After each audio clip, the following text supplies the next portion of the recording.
Everyone, welcome back to my channel. कैसे हो आप सभी? आई एम श्योर कि आप सभी लोग ठीक होंगे। तो चलिए हम लोग आज का वीडियो स्टार्ट करते हैं। इस वीडियो में हम लोग जो है medical and surgical management discuss करेंगे रेटिनल डिटैचमेंट का। ठीक है, प्रीवियस वीडियो में हम लोगों ने जो है इसका introduction, definition, sign and symptoms and causes discuss कर लिए थे।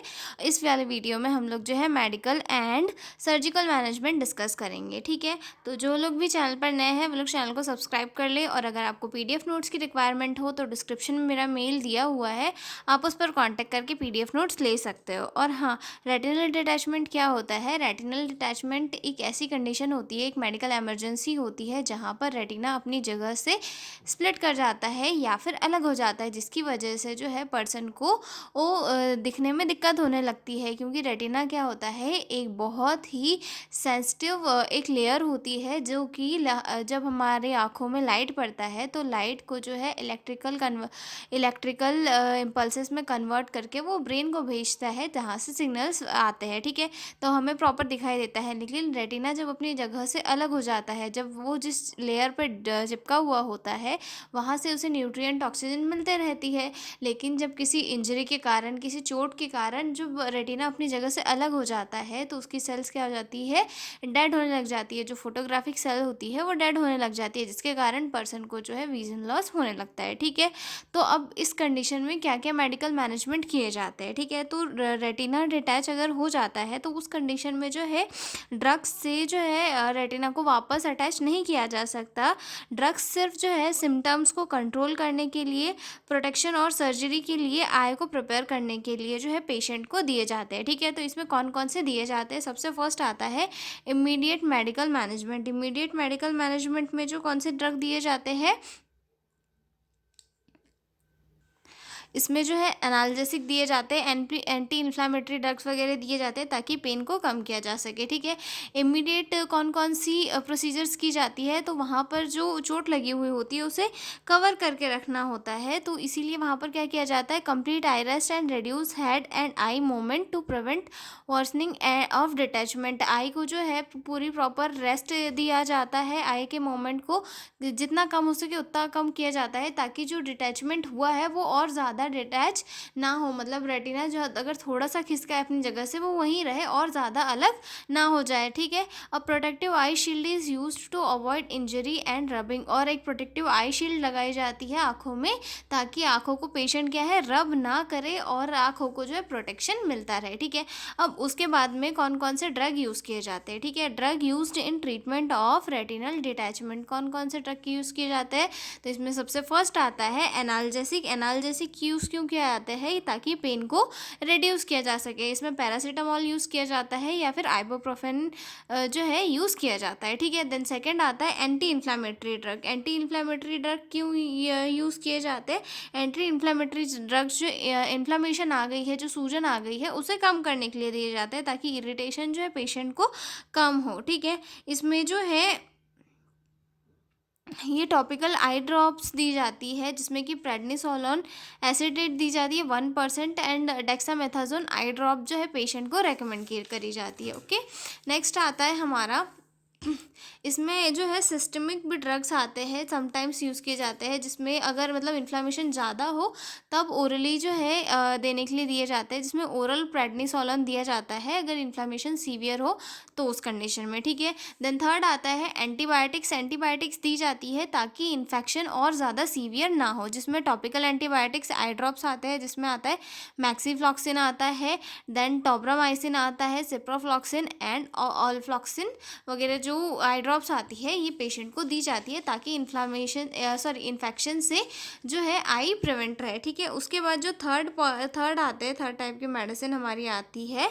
साइक्लोप्लाजिक, या फिर हम इसे जो है माइड्रियाटिक ड्रग्स भी कहते हैं। ठीक है, ये जो ड्रग होते हैं, ये ड्रग जो है सिलियरी मसल्स जो होती है उन्हें रिलैक्स करने के लिए दी जाती है। ठीक है, relieve pain by relaxing muscles and keep pupil dilated. ठीक है, मतलब सिलियरी मसल्स होती है उनको रिलैक्स करते हैं। आई के अंदर का जो प्रेशर है वो कम होता है। जब सिलियरी मसल्स जो है रिलैक्स हो जाती है तो आई के अंदर का जो प्रेशर है वो कम हो जाता है। ठीक है, पीपल को डायलेट करते रहते हैं, और रेटिना को एग्जामिन करना जो है इससे काफ़ी ईजी हो जाता है, ठीक है।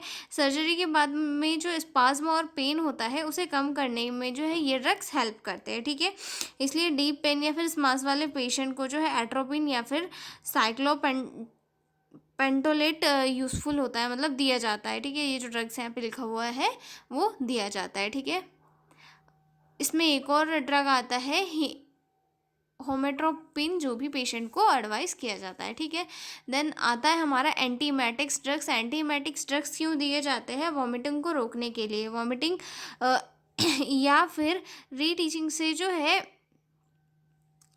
इंट्राओक्यूलर प्रेशर बढ़ सकता है। अगर प्रेशर बढ़ा तो रेटिना और ज़्यादा डिटैच हो जाएगा, इसीलिए जो है सर्जरी फेल भी हो सकती है इस रीज़न की वजह से। इसीलिए वॉमिटिंग को रोकने के लिए जो है एंटीएमेटिक्स ड्रग्स पेशेंट को दिए जाते हैं, और सर्जरी के पहले और सर्जरी के बाद में भी दिए जाते हैं, ठीक है। तो इसमें ओंडासेट्रॉन दिया जाता है या फिर डोम्पेराडोन जैसे ड्रग्स जो है पेशेंट को दिए जाते हैं, ठीक है। कुछ केसेस में जो है एंटी ग्लूकोमा ड्रग्स भी दिए जाते हैं ताकि इंट्राओक्यूलर प्रेशर इंक्रीज ना हो जाए, ठीक है। जब जैसे कि जो सर्जरीज वगैरह होती है मोस्टली जो वो बबल सर्जरी होती है, उसमें ये चांसेस होते हैं कि पेशेंट का जो इंट्राओक्यूलर प्रेशर है वो बढ़ जाए, जिसके कारण ऑप्टिक नर्व डैमेज हो सकती है। तो उस चीज़ से प्रिवेंशन के लिए जो है एंटी ग्लूकोमा ड्रग्स पेशेंट को दिए जाते हैं, जिसमें आता है टीमोलॉल आता है, देन एसेटाजोलामाइड आता है, देन डोरजोलामाइड जैसे ड्रग्स जो है वो पेशेंट को दिए जाते हैं, ठीक है। अब नेक्स्ट पॉइंट आता है हमारा surgical management of the patient, okay, जिसमें कुछ सर्जरीज परफॉर्म की जाती है ताकि वो जो होल है उसे फिल किया जाए, जिससे कि फ्लूइड रेटिना के पीछे वाले भाग में ना जाए और रेटिना अपनी जगह से डिटैच ना हो, ठीक है। इसका जो मेडिकल मैनेजमेंट होता है वो सेकेंडरी होता है, लेकिन जो प्राइमरी मैनेजमेंट होता है वो सर्जिकल मैनेजमेंट ही किया जाता है, क्योंकि इन्फेक्शन की प्रिवेंशन के लिए या फिर जो पेन हो रहा है, पेन को कम करने के लिए, इंट्राओक्यूलर प्रेशर को कम करने के लिए मेडिसिन दी जा सकती है, लेकिन जो मेन मैनेजमेंट होता है वो सर्जिकल मैनेजमेंट ही होता है, जिसके थ्रू पेशेंट को ट्रीट किया जाता है, ठीक है। सबसे फर्स्ट सर्जरी आती है इसमें हमारी लेज़र फोटोकोएगुलेशन। लेज़र फोटोकोएगुलेशन में क्या किया जाता है कि जो भी मतलब टीयर है जिसके थ्रू फ्लूइड जो है रेटिना के पीछे वाले पार्ट में जा रहा है, उस वाले टियर या फिर होल के अराउंड क्या किया जाता है, छोटे छोटे बर्न बनाए जाते हैं, और बर्न से क्या होता है वहाँ पे स्कार टिश्यूज़ का फॉर्मेशन हो जाता है, और स्कार टिश्यूज़ के फॉर्मेशन से जो बर्न है वो उस होल को सील कर देते हैं। रेटिना फिर जो है डिटैच नहीं हो पाता है। जैसे कि मान लो ये रेटिना है, ठीक है, ये रेटिना है, ये हमारी पूरी आई हो गई, ये रेटिना है, ये अपनी जगह से इधर आ गया है, ठीक है, इधर आ चुका है, ठीक है। अब यहाँ पे जो है जिस होल से यहाँ पे फ्लूइड जा रहा है उस होल को ही मतलब बर्न क्या कर देगा, सील कर देगा, तो वहाँ से फ्लूइड इधर नहीं जाएगा और रेटिना जो है अपनी प्लेस से अलग नहीं हो पाएगा, ठीक है। Laser burn are made around the retinal tear. Scar formation seal the tear and prevents deattachment, okay. Second आता है हमारा क्रायोपैक्सी, या फिर इसे जो है फ्रीजिंग ट्रीटमेंट भी कहा जाता है।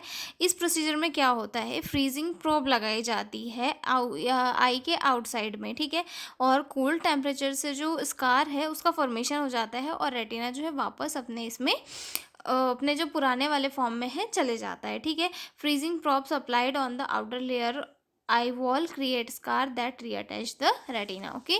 देन थर्ड सर्जरी आती है न्यूमैटिक रेटिनोपैक्सी। न्यूमैटिक रेटिनोपैक्सी में कोई जो है गैस बबल सर्जरी भी कहा जाता है, ठीक है। गैस बबल सर्जरी में क्या होता है, डॉक्टर आई के अंदर गैस बबल जिसमें कि SF6 या फिर C3F8 इंजेक्ट करता है, और ये गैस बबल क्या करता है, रेटिना को प्रेस करके अपनी जगह में सेट रखता है, ठीक है। गैस बबल SF6 और C3F8 injected inside the I bubble push retina back in place. Retina must maintain specific head position, और जिसके बाद क्या करता है, रेटिना अपनी एक स्पेसिफिक पोजीशन को मेंटेन करके रखता है, ठीक है। नेक्स्ट आता है हमारा स्क्लेरल बकलिंग, ठीक है। स्क्लेरल बकलिंग में क्या होता है कि आई के बाहर जो सिलिकॉन बैंड लगाया जाता है, ये बैंड स्क्लेरा को थोड़ा प्रेशर डाल स्क्लेरा पर क्या करता है, थोड़ा प्रेशर डालता है और रेटिना जो है अपनी जगह पर वापस चिपक जाता है। ओके, मोस्टली जो है लार्ज और मल्टीपल टीयर्स में जो है इस सर्जरी को जो यूज़ किया जाता है। ठीक है, silicon band placed around the outside of I sclera pushes the eye wall inward to support the detached retina. Okay, then fifth आती है, फिफ्थ सर्जिकल मैनेजमेंट आता है हमारा पार्स प्लाना वाइट्रेक्टोमी। इसमें क्या किया जाता है, इस सर्जरी में जो वाइट्रस जेल होता है उसे रिमूव किया जाता है और उसके बाद जो रेटिना होता है वो उसका जो टीयर होता है, मतलब उसका जो होल है वो लेज़र या फिर जो क्रायोथेरेपी होती है उसे सील किया जाता है। इसमें जो मतलब जो वाइट्रस जेल होता है उसे रिमूव करके जो होल होता है, टियर होता है, उसे लेज़र के थ्रू सील कर दिया जाता है और फिर जो आई होती है उसमें क्या फिल कर दिया जाता है, गैस बबल या फिर सिलिकॉन ऑयल से उसे फिल कर दिया जाता है ताकि रेटिना जो है हमेशा डीअटैच रहे। ठीक है, तो ये हो चुका है हमारा सर्जिकल मैनेजमेंट कंप्लीट। मिलता है अगले वीडियो में एक नए क्वेश्चन के साथ जिसमें हम लोग डिस्कस करेंगे nursing management and care plan. तो मिलता है अगले वीडियो में, तब तक के लिए बाय बाय। और हाँ, अगर आपको पीडीएफ नोट्स की रिक्वायरमेंट हो तो डिस्क्रिप्शन में मेरा मेल दिया हुआ है, आप उस पर कांटेक्ट करके पीडीएफ नोट्स ले सकते हो। तो मिलता है अगले वीडियो में, तब तक के लिए बाय बाय।